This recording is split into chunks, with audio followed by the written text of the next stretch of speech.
selamat bertemu kembali dengan saya Kak Rose yang sore ini akan menemani Anda di acara Rumpis No Secret. Wah. Ada Daniel di pojok sana yang menemani kita hari ini dan tentunya juga hadir beberapa bintang tamu yang akan berbagi cerita dan kita tanya nasihat-nasihatnya.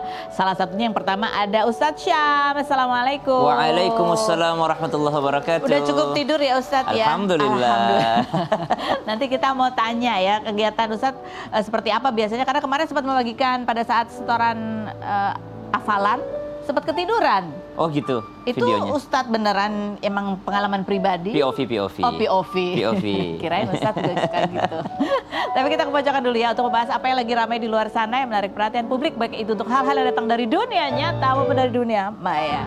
Dari dunia nyata dan dunia politik ya. Kemarin sempat ramai itu adalah OTT ya, operasi tangkap tangan yang dilakukan oleh KPK terhadap Bupati Pekalongan yaitu Fadia Arafik.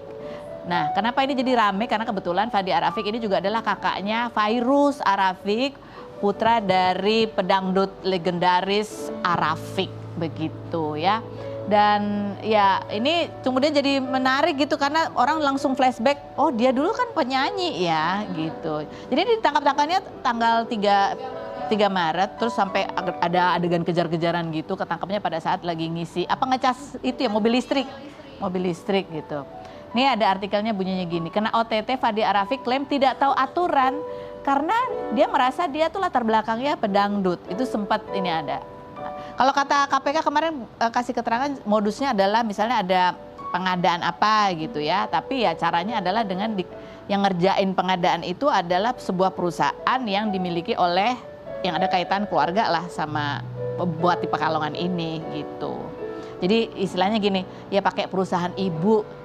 Tuh, ya. Ini flashback kalau dia penyanyi dangdut, lagu apa sih? Ini lagunya kenapa aku jadi inget bang? Ini jadi nempel soalnya berhari-hari di kepala aku. Lagu yang seperti ini dulu dia pernah nyanyi.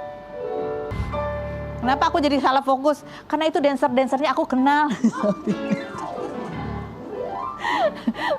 Tapi yang menarik di statementnya ya, dia ngerasa kayak ya mungkin dalihnya adalah ya mungkin itu hanya salah prosedur karena dia nggak tahu karena dia latar belakangnya penyanyi dangdut. Tapi kalau kita telusuri ke belakang ternyata karir politiknya itu Ibu Fadia Arafik ini tahun 2011 sampai 2016 itu udah jadi wakil Bupati Pekalongan.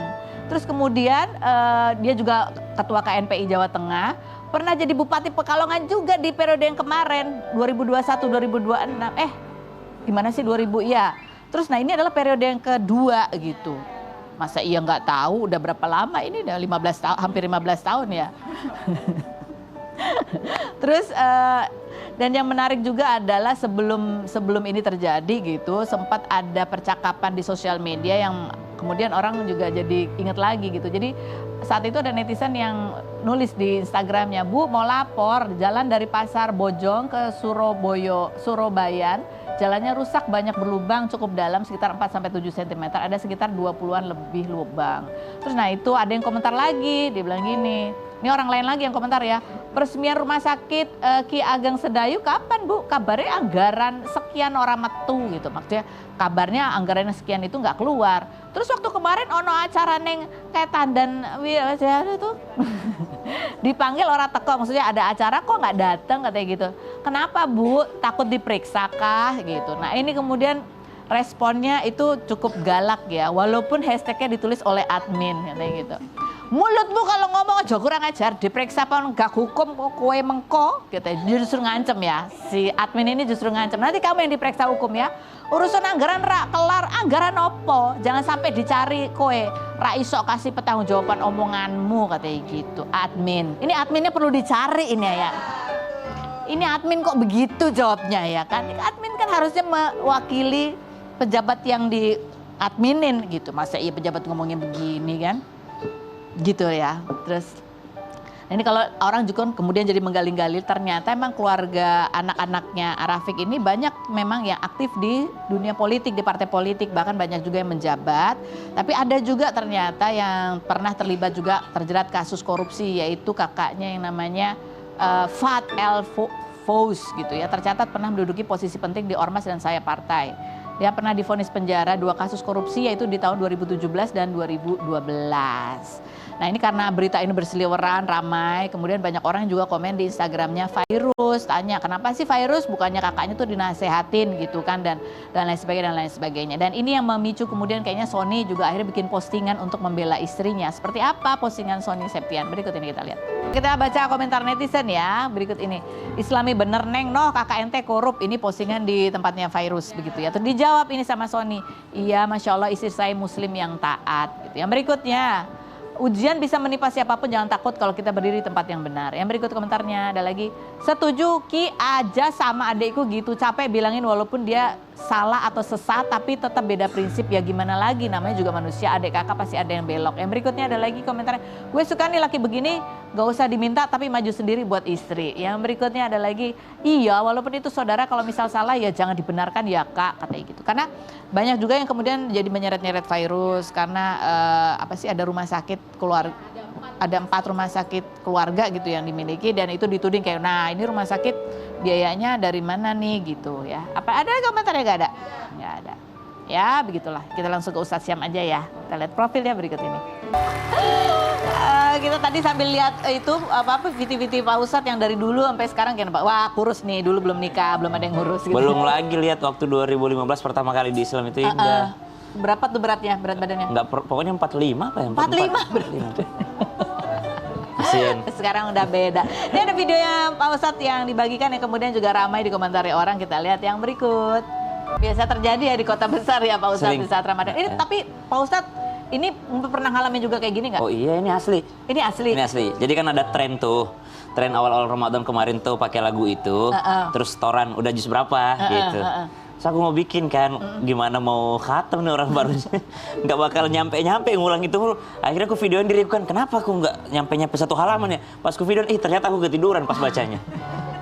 Melayang-layang sendiri. Melayang gitu, pada saat ketiduran tuh apa ya, mimpi apa? Mimpi udah selesai bacaannya ya? Jadi mimpi, kok nggak selesai-selesai ya? Ini kok kesini lagi gitu. Kan ini kan emang lagi ngafal kan. Maksudnya dilihat tuh cuma hanya untuk patokan aja. Jadi emang aku bacain tuh buat sambil nutup mata memang. Untuk persiapan imam tarawih malamnya. Gitu, begitu nutup mata, bablas. Loh, ini yang mana ya gitu. Jadi coba aku videoin apakah aku udah lompat jauh atau aku malah mundur. Pas gue lihat kembali videonya, ya Allah di situ mulus. Itu barang bukti ya. Barang bukti, ada barang bukti. Dan kita jadi penasaran gitu, ini kan Pak Ustadz kalau kita lihat pada saat syuting di Islami Twinda gitu ya, itu kan terlihat kantong matanya semakin tebal gitu ya. Subhanallah. Kita pengen tahu, jadi sepanjang bulan Ramadan ini kegiatan Pak Ustadz tuh seperti apa sih gitu? Apa aja yang dilakukan? Emang tidurnya malam atau kurang atau gimana? Gak juga sih sebenarnya, jadi buka puasa paling ngisi buat buka puasa. Habis itu saya selalu ngambil acara buat ngimamin tarawih karena selalu pengen ngimamin. Karena salah satu waktu untuk paling bagus memperlancar hafalan tuh karena kita mau imam tarawih. Jadi aku selalu kayak kalau ada tawaran jadi imam tarawih aku selalu ngambil tuh di masjid manapun gitu. Itu selalu ya? Selalu. Habis itu pulang, makan lagi? Habis itu pulang mungkin anak-anak sudah tidur, saya mungkin lanjutin tarawih kadang-kala. Tarawih lagi? Tarawih lagi, karena kalau di masjid rata-rata di Jakarta ini kan 8 ya. Kadang kalau pulang saya nambahin 12 rakaat biar jadi 20. Oh gitu. Terus habis itu tidur? Habis itu ya sudah tidur. Kalau bisa tidur. Kalau nggak bisa ya kalau nggak bisa ngaji lagi. Oh gitu memang. Daripada siang ngajinya kayak tadi melayang-layang. Oh justru kalau malam lebih segar ngapalinnya. Karena bisa ngopi kan. Oh iya betul juga ya. Nah itu sampai apa ya? Sampai sahur, sampai subuh biasa? Sampai sahur, subuh langsung berangkat ke studio. Jadi tidurnya berapa jam? Tidurnya habis subuh paling, habis syuting paling. Oh habis syuting baru tidur. Oh berarti waktu kantong mata itu belum tidur ya. Jadi tidurnya sesudahnya? Sesudahnya. Berapa jam tuh biasanya? Sebelum duhur lah, jam 11 lah baru bangun. 11, oh jam 11 baru bangun lagi. Tergantung sih kalau bocil tuh nggak naik. Oh, iya. Abis itu ngurus anak lagi. Iya, ada 2 soalnya. Bantu ngurus anak juga ya. Terus apa? Tadi kan kalau kita mencoba menghafalkan bacaan untuk tarawih, itu kapan tuh biasanya? Siang. Oh siang jadi itu? Siang, jadi habis asar biasanya udah mulai. Habis asar atau maghrib ke isya, ya kan. Tapi paling sering siang, karena kalau udah asar tuh udah ada ceramah buka puasa kan. Ini langsung aja kita lanjutin tuh soal tarawih nih. Sebenarnya kalau bacaan tarawih itu seperti apa sih? Benarkah bahwa kalau jadi imam tarawih itu juga perlu memperhatikan jemaatnya gitu, jangan panjang-panjang. Nih salah satu kita ambil contoh, ya Ustadz Syam juga contohnya, kita lihat yang berikut. komentar netizen ya seperti apa. Imam jangan baca ayat panjang-panjang gitu. Ada lagi yang bilang kalau di tempat kami nada lama dan panjang sudah kabur semua kayaknya jemaah gitu.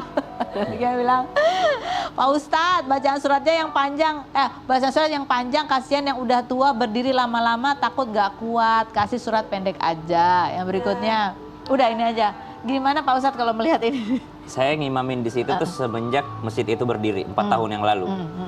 Dan masjid di sekitarnya banyak. Ada masjid yang bacaan panjang, ada yang agak lambat, ada yang sederhana, ada yang cepat banget masjid daerah situ tuh.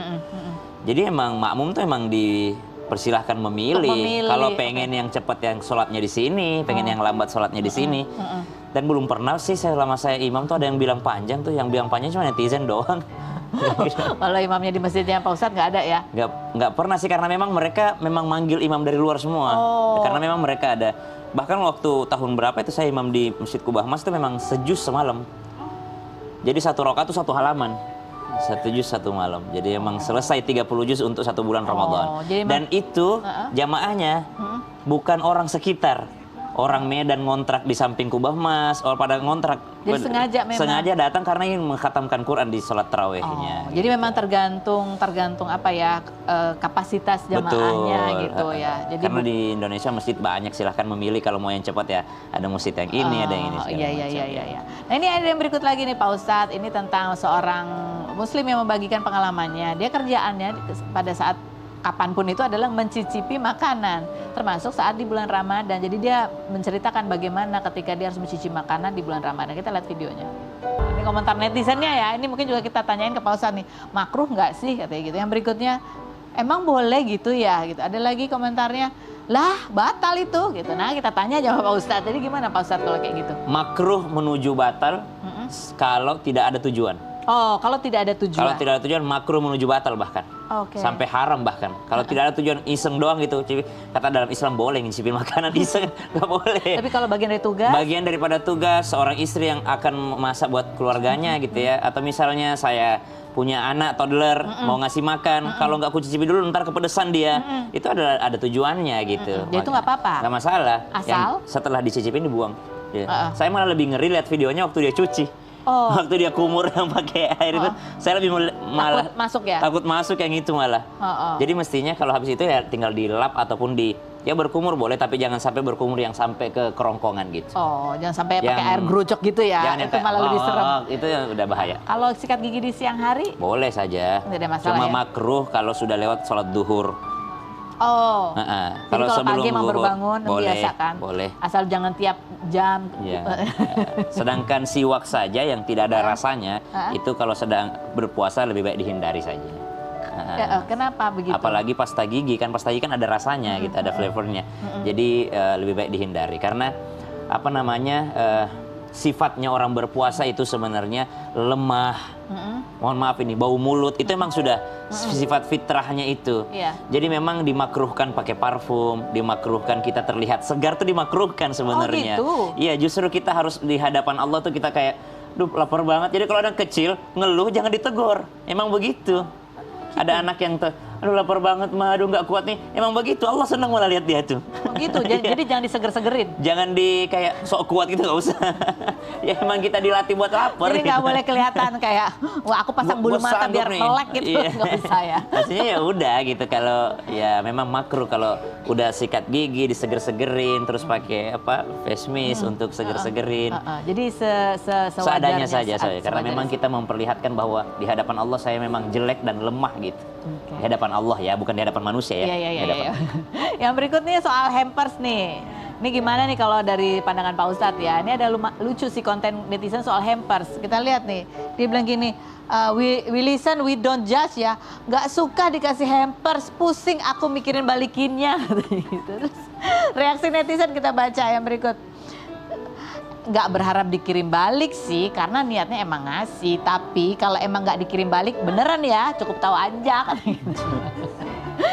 Prinsip Q, jika AQ menerima, maka AQ harus memberi, biar seimbang, katanya gitu. Yang berikut, gue seumur umur belum pernah dapat hampers. Aduh kasihan banget sih dia. Gue suka ngirimin hampers tapi belum pernah ada yang ngirimin gue hampers. Gak munafik, kadang suka ada rasa pengen juga gitu, katanya gitu. Yang berikutnya ada lagi, Habis gitu. Jadi gimana? Nggak tahu, saya pengalaman juga soalnya. Pengalaman yang mana nih? Bingung balikinnya.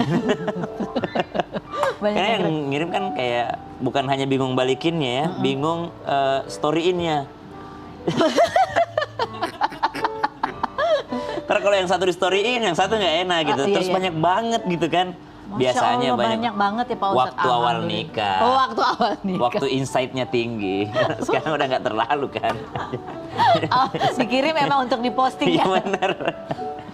Tapi memang dalam Islam tahadu tahabu, saling menghadiahilah kalian, maka kalian akan saling mencintai. Tapi janganlah menghadiahi kalau belum siap untuk ikhlas gitu. Oh, iya. Jadi jadi kalau kita memang ada perasaan ingin dibalas, karena Islam itu bukan agama jual beli. Akhlak Islam itu akhlak mulia, bukan akhlak pedagang. Akhlak pedagang itu nanti saya memberi kalau saya dikasih. Apa untungnya gitu kan? Iya, tapi kalau akhlak Islam itu tidak berhitung untung rugi. Jadi ketika memberi hampers ya jangan berharap dibalikin. Cuma yang dikasih ya tahu diri. Jadi Minimal posting lah.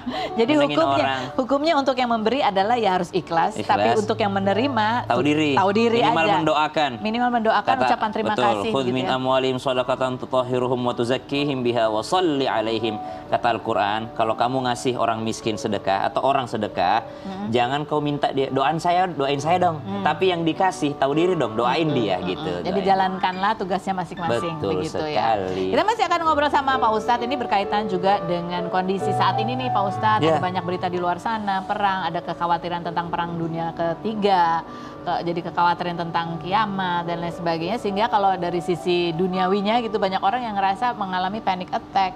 Kemudian konsul ke psikolog, bahkan konsulnya juga ke online ya. Halodoc online gitu. Coba kita lihat salah satu psikolog yang akan kita tanya juga pandangannya. Kita lihat dulu profil Indah Sundari berikut ini.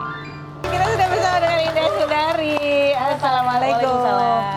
Tapi ya tadi ya ini dulu ya intermezzo ya. Ibunya Pak Ustadz tadi katanya WhatsApp ya. Setelah lihat video Pak Ustadz tadi tidur, baru sadar, oh itu tidur beneran. Aku pikir handphonenya ibu ya. Yang ngehang. Yang ngehang. Oke, kembali lagi ke persoalan.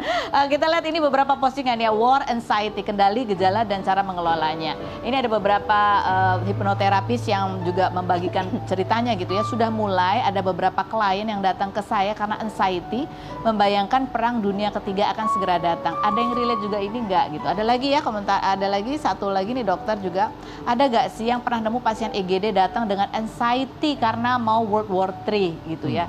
Sekarang tuh banyak IGD yang kedatangan pasien-pasien yang mengalami panic attack anxiety seperti itu ya. Kita baca juga komentar netizennya, apa sih yang ada di perasaan mereka? Sumpah, buka sosmed isinya dunia beneran mau kiamat bentar lagi. Ya gue Islam, gue juga percaya hari kiamat, tapi nggak kebayang kalau misal ada di zaman gue, mana anak gue masih kecil-kecil lagi gitu. Stres banget, anxiety, kambuh-kambuhan gara-gara ributin perang sama kiamat ini. Yang berikutnya, saya sampai konsul psikolog ya, gara-gara isu Epstein ya, karena itu kan juga serem ya tentang anak-anak yang kemudian dieksploitasi, kemudian juga perang dunia ketiga. Sekarang muncul lagi nih anxiety gara-gara banyak TL bahas Dajjal katanya gitu. Allahu. Yang berikutnya kita lihat lagi ada nggak ya? Aku mau tanya ya, sebenarnya